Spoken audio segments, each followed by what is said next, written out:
around the cemeteries being washed up or uprooted by the force of the water. Joining me for this conversation to talk about the cultural implications is cultural expert and CEO of the Zindzi Mandela Foundation, Mkhulu Nsingiza, who talks to us from Orlando East. Mkhulu, thank you very much for your time. Can I start by asking the question whether this country has ever seen something like this, the sheer force of nature uprooting cemeteries? What does it signify as someone who is a cultural expert? Should we read anything into this, or this is simply a natural disaster?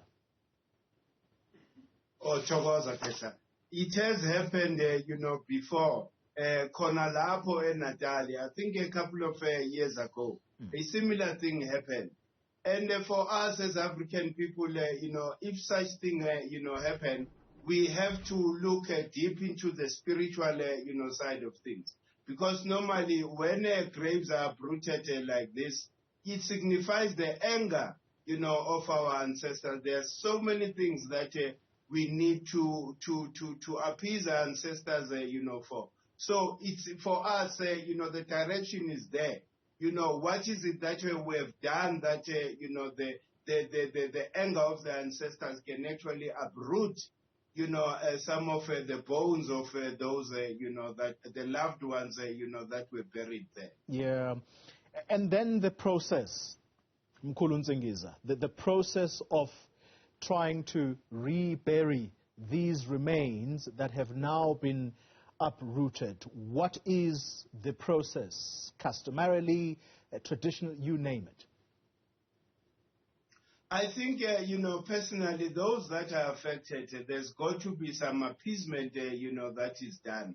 I mean, Melesi Shweleze, as a nation, to our ancestors, and those that are directly affected, kumele benze umkhosi wokuxolisa emadlozini. And, secondly, the government has got to actually come in after, the water have subsided, so that, there's DNA testing to truly, identify the bones again, so that, there's a mass, reburial, of those bones. But you cannot bury bones that, you're not sure if those bones are ancestors. So it's a huge task, that the government and the people of Natal are actually, facing, because this is something that has got to be done properly. Otherwise, more harm, could, fall on that, province, if it's not done properly. Yeah, so very interesting what you're pointing out there, that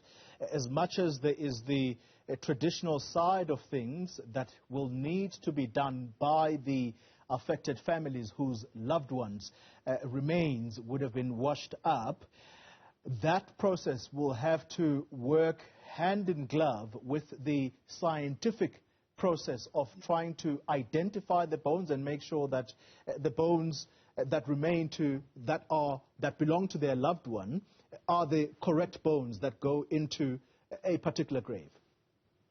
Yes, certainly science has got to work, hand in hand with culture.